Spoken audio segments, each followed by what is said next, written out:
Okay, I know y'all out there in YouTube land love a good affordable makeup dupe comparison video for higher end products, as do I.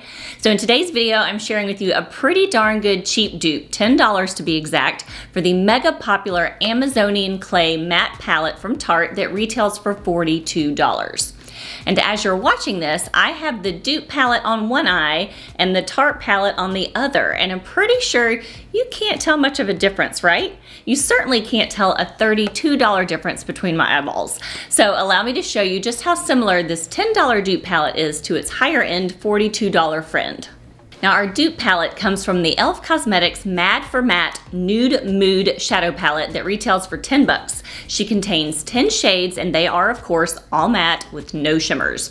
She is described online as having the perfectly curated 10 matte eyeshadow shades for achieving both beautifully bold or subtle everyday eyewear.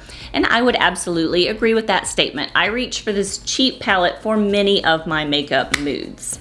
And we are going to compare it to the Tarte palette, which contains 12 shades for $42. And she is described online simply as a palette to master your matte with these cool toned shades. So I'd like to show you a quick step-by-step how I created this eye look using each palette on each eye and how similar that can work out.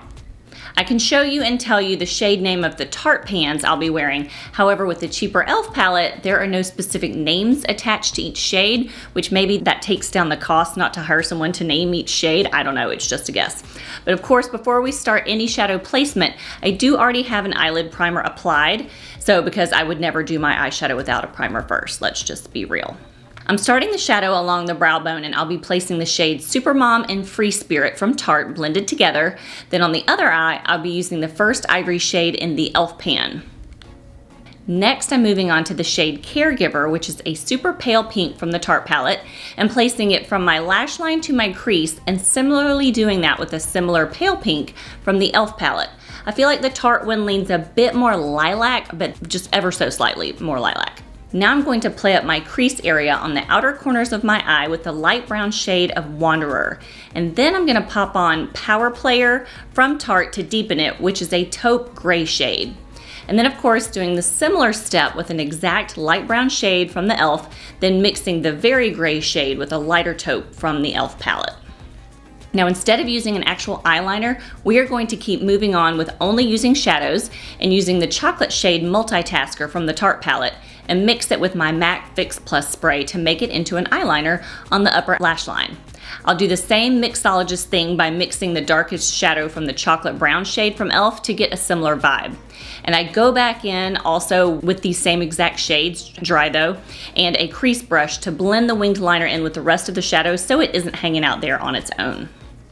Then I'm going to smoke out the outer 3/4 of my lower lash line with the warm brown shade of Dreamer from Tarte and do the same thing with the exact shade of brown from the e.l.f. on the other eye. So there you have it, my very wearable, very neutral toned eye look using a drugstore palette and a prestige palette. Can you tell a huge difference between the two?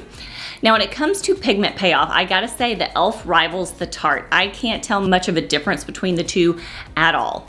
The biggest differences between the two palettes, besides cost. Number one, the mirror. I do love the inclusion of the huge mirror that the Tarte one has, and the e.l.f. has zero mirror. And number two, if you noticed in the Tartelette palette, there are 3 mauve plum based shades in there, and in the e.l.f. one, there's no mauve shades whatsoever. So if you're really jonesing for the mauve pans, this e.l.f. one might not be the perfect dupe for you. But other than that, I find the neutral taupes and browns and cream shades to be super duper similar. So if you need or want a great wearable palette without the shimmers that so many cosmetic companies seem to be pushing and including lately, then these two palettes are definitely for you. But which one are you more likely to invest in? A budget-friendly one that costs $10 or the over $40 one? I'm really curious what the majority of people out there are willing to spend their money on, so let me know in the comments below just for fun. I will of course leave links to these exact products and the rest of the makeup that I'm wearing in the description box below if you're interested and would like to check them out for yourself. And if you haven't already subscribed to my YouTube channel and you enjoyed this dupe video, then I'd love it if you went ahead and did that really quickly and hit that subscribe button. Thanks y'all, and I'll see you on the next video. Bye.